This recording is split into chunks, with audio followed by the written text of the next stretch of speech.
Salut tout le monde et bienvenue à Genève, la ville la plus célèbre de la Suisse et aussi considérée comme l'une des plus chères au monde.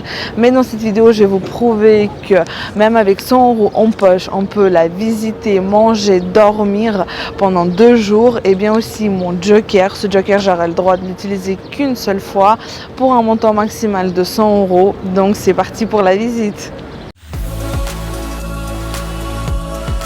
Lorsque vous arrivez à l'aéroport de Genève, dans le hall des retraits des bagages, vous trouvez un distributeur. Vous pouvez prendre un ticket gratuitement qui est valable pendant 80 minutes.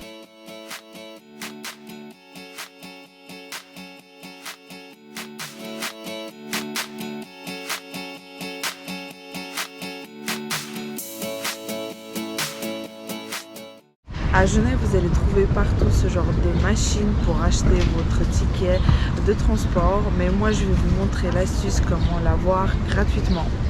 Et c'est venu le moment pour que je vous explique comment profiter des transports en commun gratuitement à Genève. Et pour ça, vous allez avoir besoin de la Geneva Transport Card. Vous pouvez la demander à votre hôtel ou à votre auberge de jeunesse. Ils vont vous la donner gratuitement et vous pouvez profiter durant tout votre séjour de tous les transports en commun à Genève. Voici les francs suisses. Même si les euros sont acceptés partout, je vous recommande de les changer en francs suisses pour y gagner au change. Et pour visiter Genève, je vais prendre un moyen de transport, un vélo. Et pour ça, j'ai choisi un endroit qui s'appelle Genève Roule. Il y a plusieurs sites à Genève et moi, j'ai choisi celui de la gare. Pour louer un vélo, vous avez besoin de votre carte d'identité, d'une caution de 20 francs et de 9 francs. Je vais prendre un vélo pour une demi-journée.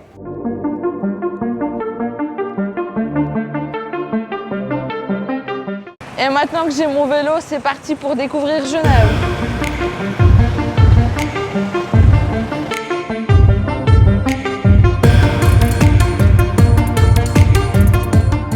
Bien évidemment, la première attraction que je vais vous montrer est le symbole, la star, le chouchou des touristes, le jet d'eau de Genève.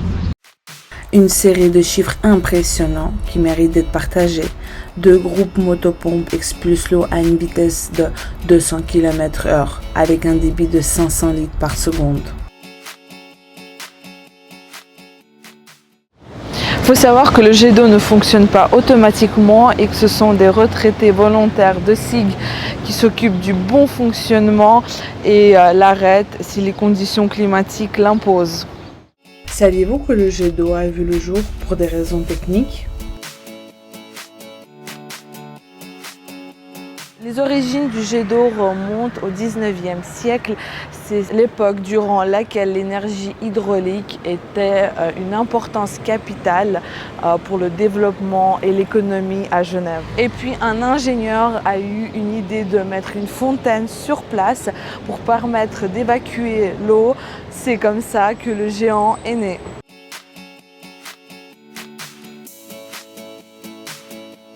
Il faut savoir que le jet d'eau ne faisait que 30 mètres au début, à l'endroit où je vous ai montré, à l'usine de la Coulevrinière, à côté du bâtiment des forces motrices, et que c'est qu'en 1951 qu'il atteignait sa hauteur actuelle de 140 mètres. Et c'est en 1891, pour les 600 ans de la Confédération suisse, que le conseil administratif de Genève décida de le placer au cœur de la rade. Et je peux vous dire que l'admirer quotidiennement est un vrai plaisir. Ce jet d'eau anime le cœur de Genève.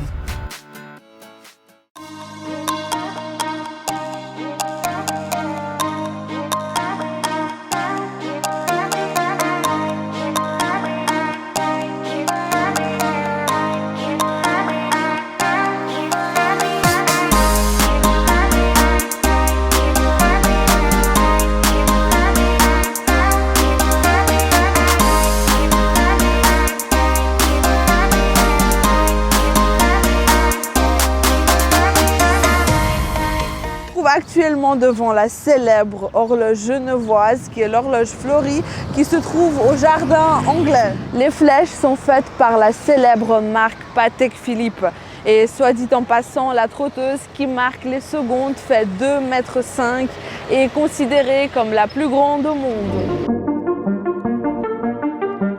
Et derrière moi se trouvent deux figures féminines en bronze. Ce monument symbolise l'entrée de Genève dans la Confédération helvétique en 1814.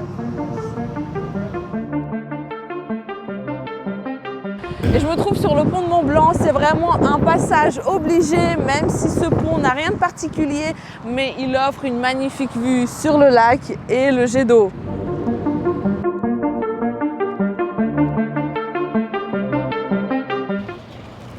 Et derrière moi se trouve le monument de Brunswick qui se trouve au jardin anglais. Le duc, à sa mort, n'avait pas d'héritier et du coup, il a légué toute sa fortune considérable à la ville de Genève et en retour, il a demandé un monument à son nom. C'est qu'à Genève qu'on peut avoir un mausolée au centre de la ville.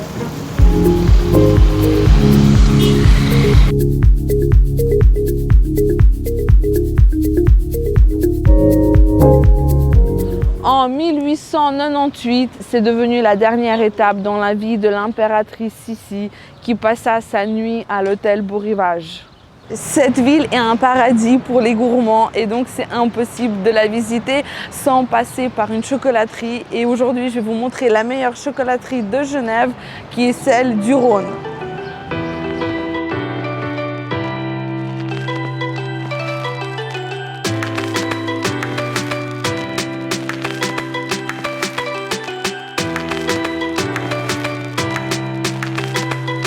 Noisettes avec des feuilles d'or. Et j'ai pu avoir 50 grammes de meilleur chocolat de Genève pour 8,25.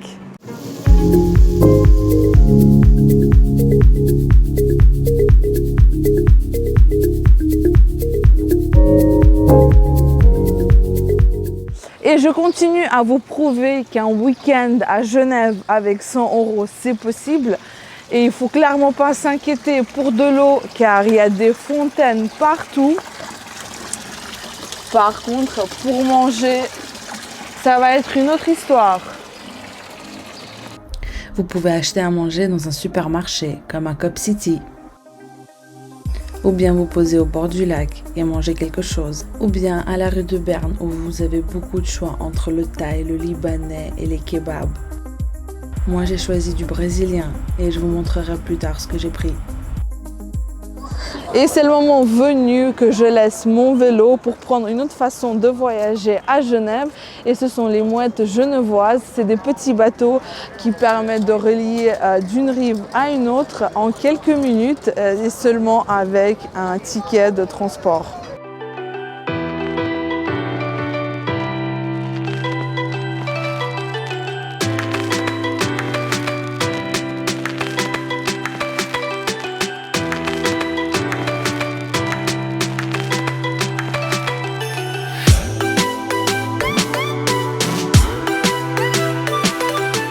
Quoi de mieux que d'aller se baigner dans le lac, et pour ça je vais vous amener au bain des Paquis, un lieu populaire où les Genevois adorent se retrouver les pieds dans l'eau.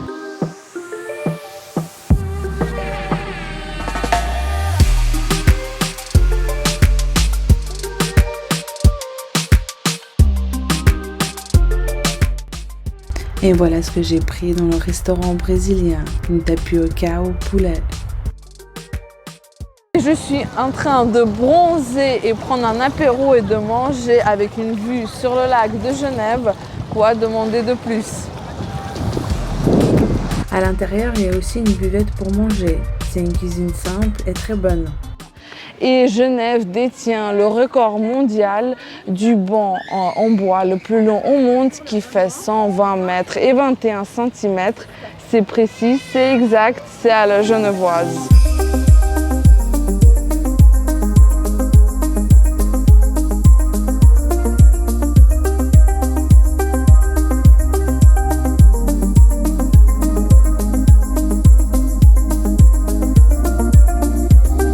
Et en plus de ça, cet endroit vous permet de profiter d'un magnifique panorama sur le parc des Bastions et sur le Salève. Vous avez plein d'hôtels à Genève, comme le Beau Rivage ou l'hôtel d'Angleterre.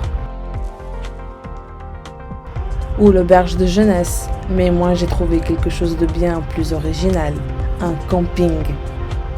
Il suffit de se rendre sur le site et j'ai pris une place sans véhicule et je vais passer une nuit à 24 francs 50, un prix imbattable pour Genève.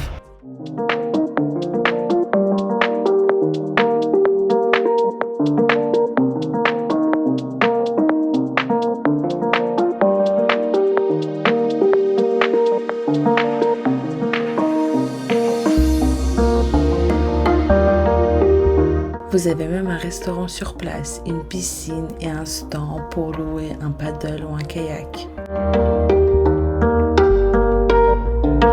Un camping idéal pour se détendre grâce à sa belle situation au bord du lac Léman.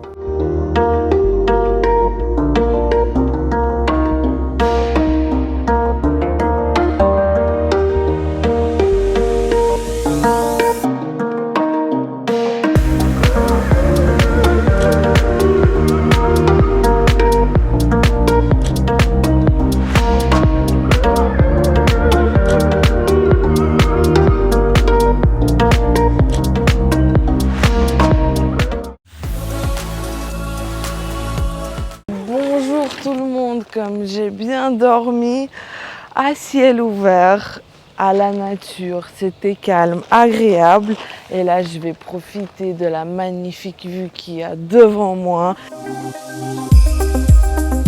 Regardez la vue que j'ai dès le matin, une vue sur le lac, une vue à 1 million. Pour avoir cette vue à Genève, il faut aller dans les hôtels luxueux et payer une fortune et moi je l'ai eu que pour 24 francs 50. Au milieu de la vieille ville se trouve la cathédrale Saint-Pierre, un lieu culte protestant depuis 1535. C'est vraiment l'un des sites touristiques de Genève.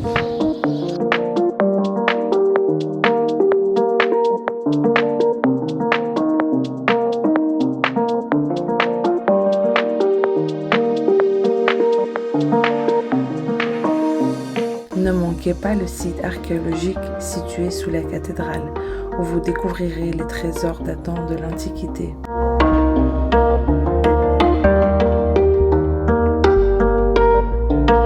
Le nouveau orgue, inauguré en 1965, il compte 68 jeux, 4 claviers et un pédalier.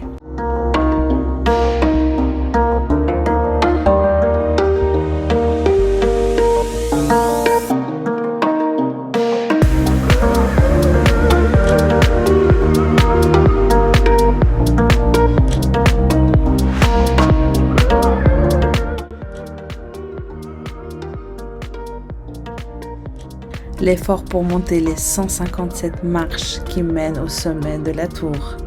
Et en tout cas, l'effort en vaut la peine, c'est 157 marches, car la vue, elle est juste unique. Vous pouvez profiter du magnifique panorama sur Genève, le lac et le jet d'eau. On est vraiment récompensé par un incroyable panorama de 360 degrés sur la ville et le lac.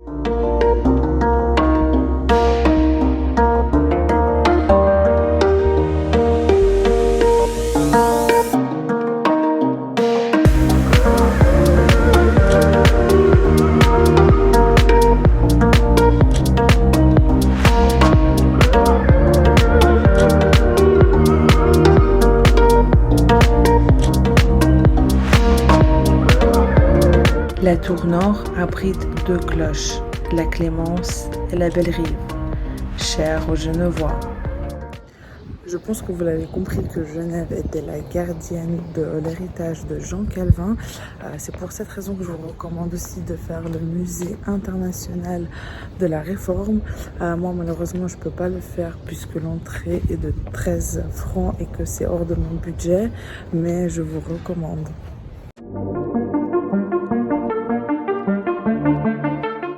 À 2 pas de la cathédrale Saint-Pierre se trouve la charmante place Bourg-de-Four, qui est au centre de la vieille ville. C'est vraiment un point de rencontre sur les terrasses et je vais justement aller me reposer et boire un café.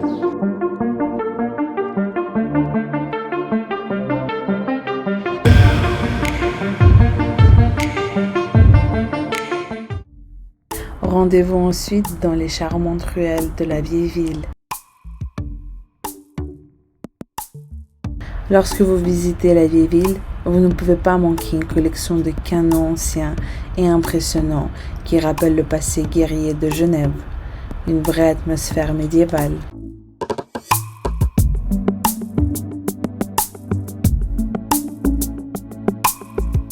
Située en vieille ville, la maison Tavel est un lieu incontournable pour ceux qui s'intéressent à Genève.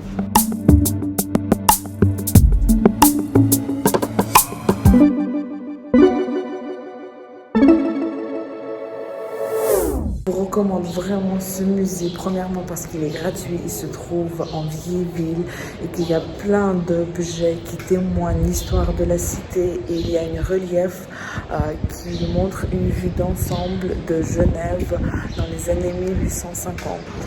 Et une raison de plus d'aller dans le musée Tavel qui se trouve à un pas du restaurant dans lequel je vais vous amener.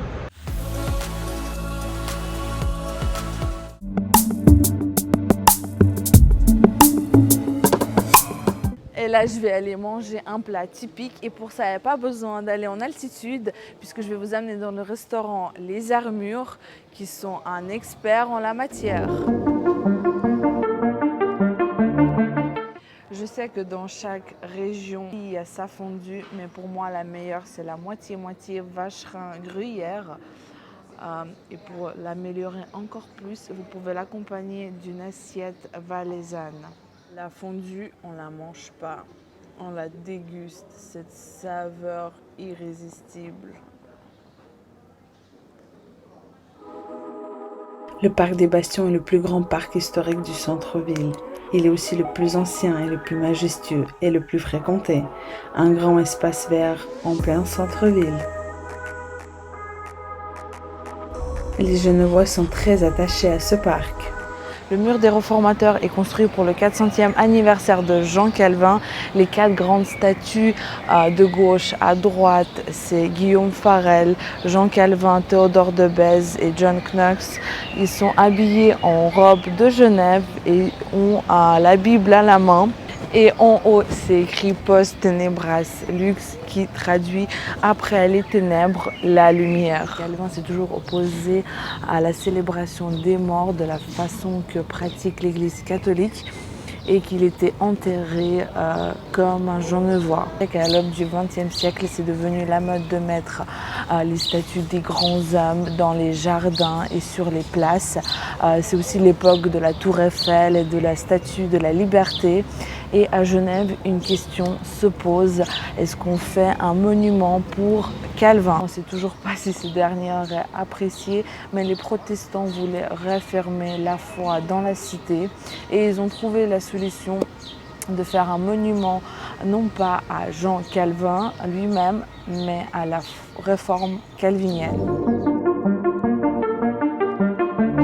Et me voilà arrivée à la jonction, c'est la jonction entre une rivière et un fleuve, le Rhône et le Larve, qui marque une magnifique ligne. Et pour apprécier ce beau mélange, je vous conseille d'aller sur ce pont pour avoir une meilleure vue.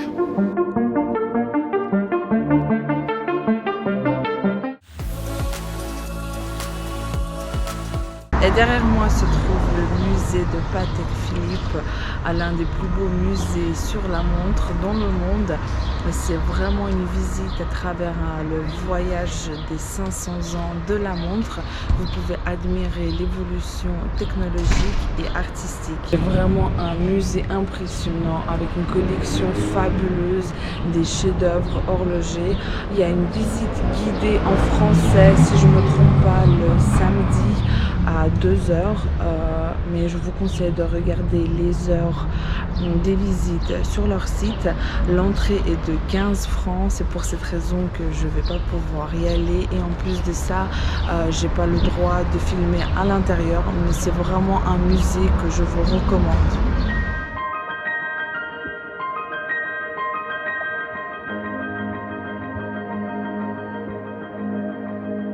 Vous amener dans un musée de l'histoire de la science qui se trouve au parc La Perle du Lac, dans une splendide villa. C'est vraiment un musée unique en son genre qui montre l'histoire de la science à travers plein d'instruments scientifiques. Dans le musée, il y a des expositions permanentes et temporaires. C'est un véritable show. Il y a des télescopes, des boussoles, des baromètres et même des dessins animés avec lesquels on peut jouer. Je vous recommande vraiment ce musée car il est très intéressant avec tous ces instruments à montrer, de transmettre cette passion pour la science. Et en plus de ça, il se trouve dans un magnifique parc. Vous pourriez prendre un pique-nique ou vous reposer dans l'herbe. Et encore un autre point, c'est qu'il est gratuit. Et en sortant du musée, je vous recommande d'aller au café La Perle du Lac pour prendre un café ou boire quelque chose et profiter de la magnifique vue sur le lac et le jet d'eau. J'ai pris le bus 8 qui m'a amené à l'arrêt Perrier-Douane et nous allons entrer dans le territoire de la France voisine.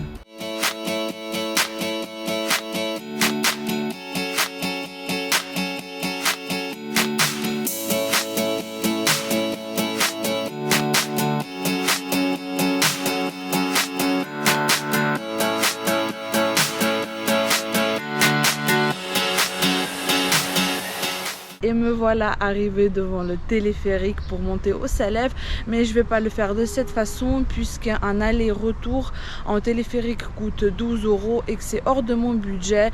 Donc les plus courageux d'entre vous, si vous prenez cette façon comme moi pour tester vos jambes et faire la randonnée, si vous prenez cette option, je vous conseille de vous armer de bonnes chaussures confortables.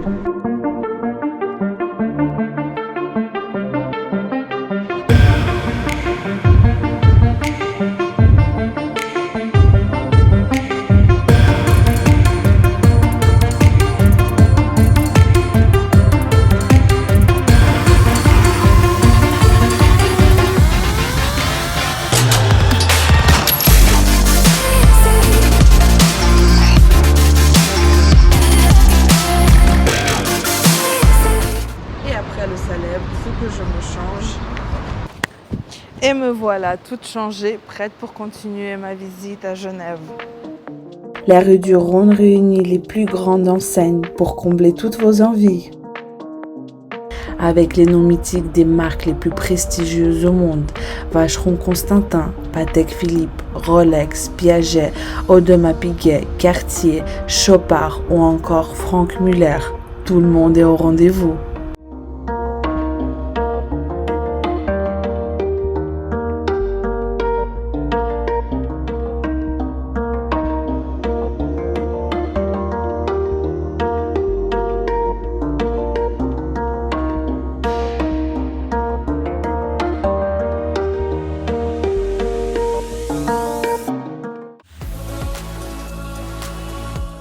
Et me voilà devant le magasin Victorinox. On va plonger dans l'univers des couteaux.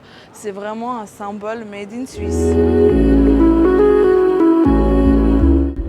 Ces couteaux suisses, un format de poche, tout en assurant les multifonctions.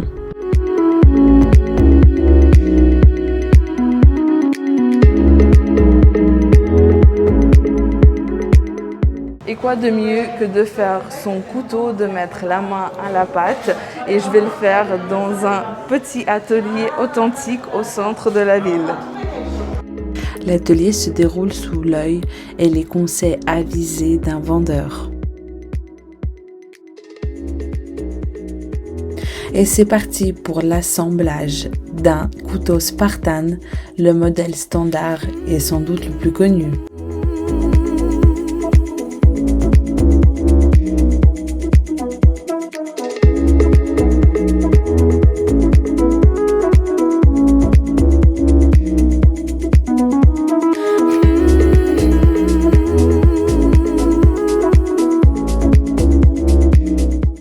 Tellement heureuse d'avoir créé mon propre couteau suisse et en plus de ça personnalisé.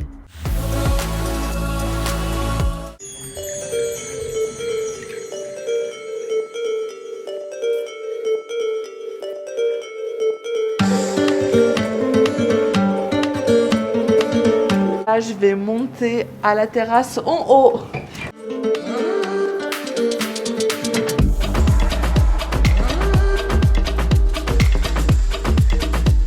Je connais pas de meilleur endroit à Genève qui montre une si belle vue. Je me suis commandé un verre de vin et en plus on nous donne des petites cacahuètes gratuitement. Et avec cette vue à couper le souffle sur le lac Léman, je passe une super soirée et une bonne musique d'ambiance.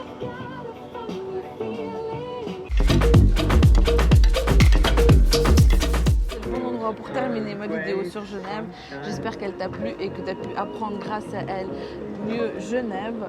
C'est la fin de mon voyage, mais qui dit la fin d'un voyage dit le début d'un autre et je te dis à très bientôt dans mes prochaines aventures.